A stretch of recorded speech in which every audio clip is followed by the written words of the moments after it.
সুন্দর ভাই এক কাপ চা দেন তো। কে ডাইরা সেলিম ভাই নাকি? কেমন আছেন আপনি? আছি ভাই, ভালো আছি।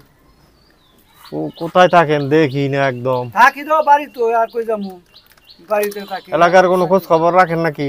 কি খোঁজ খবর পাড়া ভাই? মহল্লার খোঁজ খবর রাখেন না? না ভাই, কি খোঁজ খবর ভাই? আরে ওই যে এমুকের মাইয়া তো বাইকে গেছে গা। আয় হ্যাঁ, কোন কি? হ্যাঁ, জানেন না কিছু? কবে? এই যে গত পরশু দিন। আয় হ্যাঁ, ইমুকের মাইয়া বাগিয়ে গেছে গা। আর ইমুকে তো খারাপ হইতো, মাইয়া বাগিয়ে যাইতো না।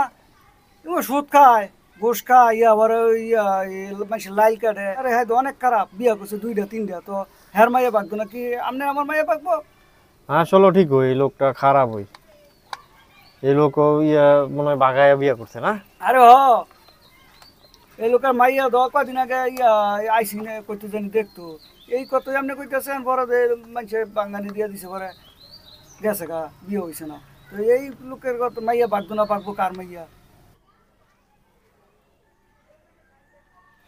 দেখছেন নি ওই দেন যাইতেছে ইমাম সাহেব 30 সেকেন্ড পরে দেয়া যান, নামাজ পড়ায় না ঠিকঠাক মতো, টাইমলি দেরি করে, ছুডু ছুডু ছুডু ছুডু সুরেদা নামাজ পড়ায়। আরে আমনে কি? অন্য অন্য মসজিদের ইমাম সাহেব অনেক ভালো, সঠিক টাইমে নামাজ পড়ায়, ঠিকঠাক মতো নামাজ পড়ায়। নামাজ হয় না, আমি তো ঘুরে নামাজ হয়। হুজুরে অজু করে তোর করে বাইতে আইয়া কেমনে কি অজু করে না করে, এটা তো আমার মনে হয় হুজুর অজুই হয় না। আসসালামু আলাইকুম রহমতুল্লাহ। ওয়ালাইকুম আসসালাম ওয়া রাহমাতুল্লাহ। ভাইজানরা, আমি যে এদিক দিয়ে যাইতেছিলাম, শুনছি আপনারা অনেক এই এলাকার অনেক মানুষের এই দুর্নাম বলতেছেন, গিবত বলতেছেন। মানে দুর্নাম বলা মানে এটা গিবত হইতেছে, এবং আমাদের হুজুরদের বিষয়ে কিছু গিবত বলতেছেন শুনছি। এটা অন্তি আমরা হাদিসের দৃষ্টিকে এটা বলা অন্তি গিবত। আর আল্লাহ রাসূল সাল্লাল্লাহু আলাইহি সাল্লাম এই গিবত বিষয়ে কিছু হাদিস বর্ণনা করে গেছেন। যেরকম একটি হাদিস আছে, আল্লাহ রাসূল সাল্লাল্লাহু আলাইহি সাল্লাম বলছেন, আল গিবাদু আসাদ্দু মিনাজ জিনা। গিবতটা হলো একটি জিনার চেয়ে অধিক। আর যে গিবত গাইব, এক হাদিসের মধ্যে আছে যে আল্লাহ রাসূল সাল্লাল্লাহু আলাইহি সাল্লাম সাহাবাদেরকে প্রশ্ন করলেন, হে সাহাবারা, তোমরা কি তোমাদের মৃত্যু ভাইদের কি গোশত খাইতে পছন্দ করো? তখন সমস্ত সাহাবারা একসাথে বললেন, না, এটা কখনো না।